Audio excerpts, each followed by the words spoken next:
Bueno, primeramente buenas tardes, me presento, mi nombre es Treyes Cruz Diego Andrés, soy estudiante de la Universidad Técnica Particular de Loja. Esta es una grabación para el desarrollo de la práctica 6 dentro de la asignatura de Sistema de Conocimientos de Físico-Química y su didáctica, en el que trataremos el tema de la radiactividad. El objetivo primeramente de esta práctica es analizar y comprender el uso de la física atómica y nuclear dentro de nuestro entorno en el que vivimos, estudiar los componentes de los átomos y los aprovechamientos que podemos obtener con respecto al comportamiento de los átomos dentro de la medicina y fenómenos físicos que se presentan en nuestro entorno.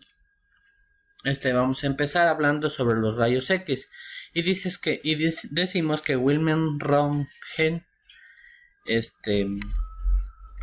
descubrió los rayos X de una naturaleza desconocida que podían atravesar materiales sólidos. Los rayos X, capaces de ionizar el aire, no mostraban refracción en el vidrio y no los desviaban los campos magnéticos.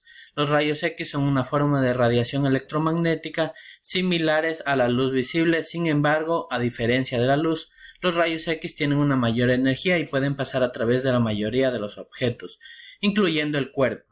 Cuando se requiere detectar fracturas de huesos, ciertos tumores, masas anormales, neumonía, calcificaciones, objetos extraños, problemas dentales, entre otros, se utilizan los rayos X. Dice que en la actualidad se sabe que los rayos X son ondas electromagnéticas de alta frecuencia, por lo general emitidos por la desexcitación de los electrones orbitales más internos de los átomos.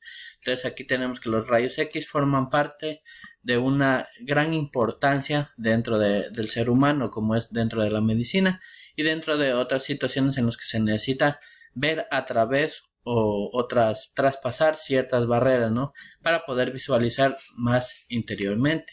Aquí tenemos un ejemplo de cómo se utilizan los rayos X. En este caso se podría decir que se va a realizar una toma de la mano, ¿no? Del esqueleto, quizás para ver fracturas, desgastamientos, entre otros.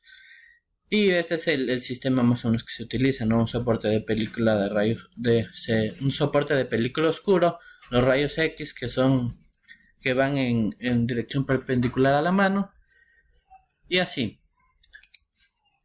Entonces, ahora vamos a hablar, sí, de la radiactividad. Dice que se define como reactividad a una capacidad que poseen algunas estructuras que se encuentran conformadas por átomos y que, si se descomponen de forma espontánea, producirán radiación. Fenómeno físico descubierto en 1896 por Becquerel y estudiado a profundidad por el matrimonio de Marie y Pierre Curie. El polonio y el radio. La emisión de estos rayos demostraban que habían cambios mucho más drásticos en los átomos que la excitación atómica. Estos rayos, como se evidenció, eran resultado no de cambios en los átomos, en los estados de energía de los electrones, sino de cambios que ocurrían en el interior del centro del átomo, el núcleo. Este proceso es la radiactividad, que por implicar el decaimiento del núcleo atómico con frecuencia se denominaba decaimiento radiactivo.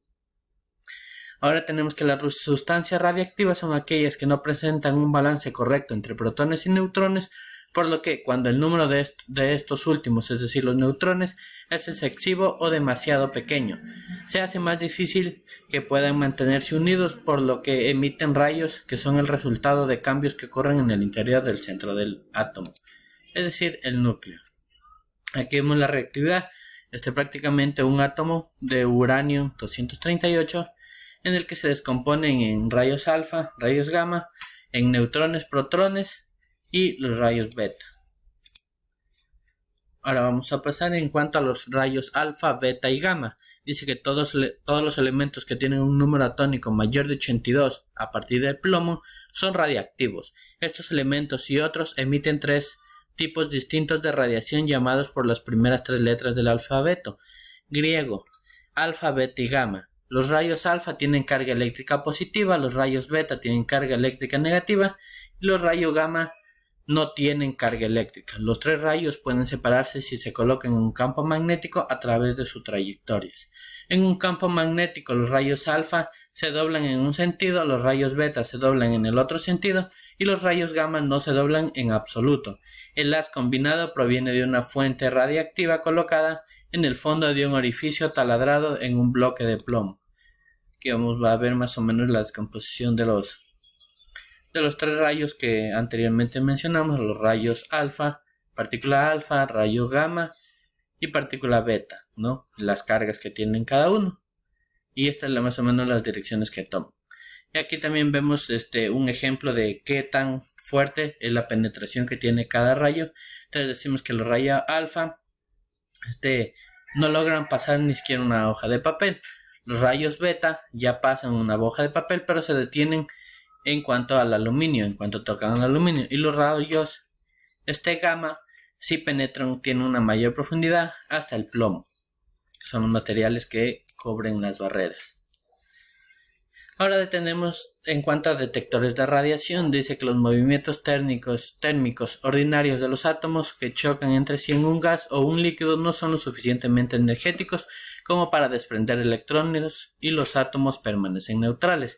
Pero cuando una partícula energética como una partícula alfa o una beta se dispara a través de la materia, los electrones son desprendidos uno tras otro de los átomos de la trayectoria de la partícula. El resultado es un rastro de electrones liberados e iones con carga positiva.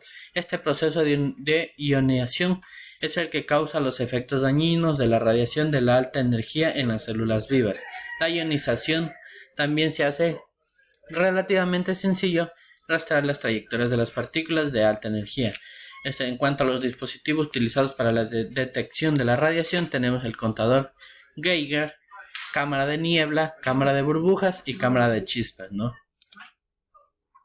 Y decimos, aquí tenemos el ejemplo de una cámara de niebla. Dice que las partículas cargadas que se mueven a través del vapor supersutado dejan rastros. Cuando la cámara está en un intenso campo electrónico magnético, el doblamiento de las trayectorias proporcionan información de la carga, la masa y la cantidad de movimiento de las partículas. Aquí tenemos el ejemplo de la cámara de niebla, que dice que se obtiene una muestra radiactiva, los rastros de vapor y un pistón. Ahora vamos a hablar sobre la fisión nuclear. Dice que la fisión nuclear es la reacción en la que el núcleo de un átomo pesado, al capturar un neutrón, se divide en dos o más núcleos de átomos más ligeros, llamados productos de fisión, emitiendo en el proceso neutrones, rayos gamma y grandes cantidades de energía. Aquí tenemos un ejemplo de fisión nuclear.